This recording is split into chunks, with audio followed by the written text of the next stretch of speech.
நாட்டின் நலன் கருதி சில கடுமையான முடிவுகளை எடுக்க வேண்டிய நேரம் வந்துவிட்டதாக பிரதமர் நரேந்திர மோடி கூறியிருக்கிறார்.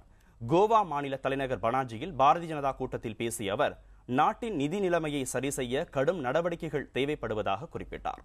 இதன் மூலம் சரிந்து கிடக்கும் நிதி நிலைமையை 1-2 ஆண்டுகளுக்குள் சீர் செய்ய முடியும் என்றும் பிரதமர் நரேந்திர மோடி நம்பிக்கை தெரிவித்தார்.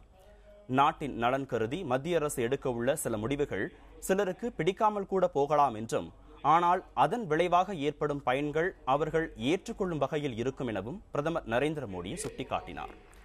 மத்தியில் புதிதாக பொறுப்பேற்றுள்ள தேசிய ஜனநாயக கூட்டணி அரசின் முதல் பட்ஜெட் அடுத்த மாதம் நாடாளுமன்றத்தில் தாக்கல் செய்யப்பட உள்ளது.